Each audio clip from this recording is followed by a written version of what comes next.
Nah, untuk kalian yang ingin kontennya direkomendasikan dan bisa FYP di Facebook, jangan upload konten-konten jenis seperti ini karena Facebook tidak merekomendasikan konten-konten jenis seperti ini. Nah, yang pertama adalah konten yang mengandung informasi palsu karena Facebook mempunyai sistem yang bisa mendeteksi hoaks. Jadi kalau kontenmu mengandung informasi yang salah, maka algoritma akan langsung bekerja menurunkan jangkauan kalian. Jadi hati-hati ya ketika kalian menyebarkan informasi palsu. Dan ini terdeteksi dan tiba-tiba tayangan kalian tuh anjlok tanpa pemberitahuan. Bisa jadi karena hal ini guys. Nah, yang kedua adalah konten clickbait. Jadi konten clickbait itu adalah misalnya judulnya itu tidak sesuai dengan isi konten. Nah, atau judul kalian itu tidak relevan dengan isi konten. Sehingga dianggap spam dan itu bakal tidak direkomendasikan pihak Facebook. Nah, contohnya ada judul konten yang bilang katanya di situ ada ular besar yang masuk ke dalam goa.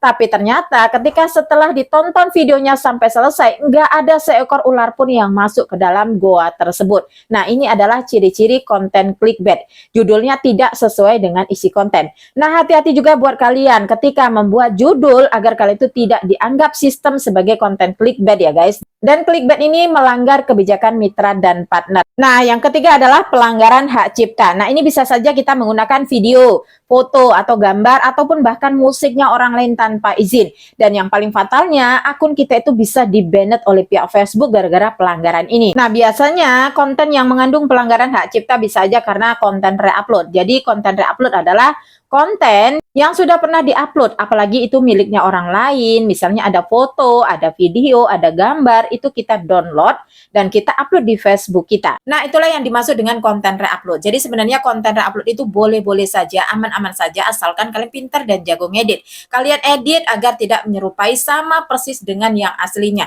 Itu sebenarnya akan aman. Tapi kalau kalian nggak pintar dan jago ngedit, sebaiknya konten original milik kalian saja. Nah, misalnya lagi ya, yang paling gampang, kalian tuh sering menggunakan musik, apalagi kalian belum diundang monetisasi konten. Nah, biasanya undangan monetisasi konten ini kan sejalan dengan undangan musik yang berhak cipta. Nah, kalau kalian belum diundang menggunakan musik yang berhak cipta, sebaiknya kalian memang harus berhati-hati ketika menggunakan musik, apalagi musik yang berhak cipta, agar kalian itu tidak terkena pelanggaran hak cipta. Nah, yang keempat adalah konten kekerasan, ketelanjangan, dan hal-hal yang tidak pantas itu langsung dianggap Facebook melanggar kebijakan standar komunitas. Nah, apalagi kalian yang sedang live streaming, menyiarkan misalnya video kecelakaan atau video tawuran, keributan. Nah, hati-hati ketika kalian merekam adegan-adegan yang seperti itu. Dan kalian upload itu biasanya langsung akan terkena pelanggaran. Nah, yang kelima adalah konten yang terlalu promosi. Jadi bagaimana konten yang terlalu promosi ini? Jadi kalau konten kalian hanya terfokus menjual produk tanpa ada nilai tambahnya, tanpa kalian ada menjelaskan hal-hal yang lainnya lagi, misalnya kalian imbangi dengan cerita kalian ketika menggunakan ini dan akhirnya kalian mendapatkan hasil yang seperti ini, itu jauh lebih aman. Jadi di Facebook ini sebenarnya bisa jualan, asalkan kita itu pandai-pandai dalam mencari kata-kata agar tidak menjerumus ke arah yang terlalu promosi. Nah, yang keenam adalah konten yang mengandung engagement bait. Nah, tadi clickbait ya, engagement bait ini adalah melanggar kebijakan monetisasi konten. Sementara clickbait itu melanggar kebijakan mitra dan partner. Nah, apa sih sebenarnya engagement bait itu? Engagement bait adalah taktik mengajak orang untuk berinteraksi secara tidak alami ke konten kita. Dan algoritma langsung bisa menurunkan jangkauan kita tanpa ada notifikasi. Sehingga kita itu kaget, kok bisa ya kemarin tayangannya lumayan, sekarang kok gini, besoknya lagi kok gitu. Nah, aku pernah mengalami pelanggaran engagement bait seperti ini. Memang tidak ada notifikasi apapun.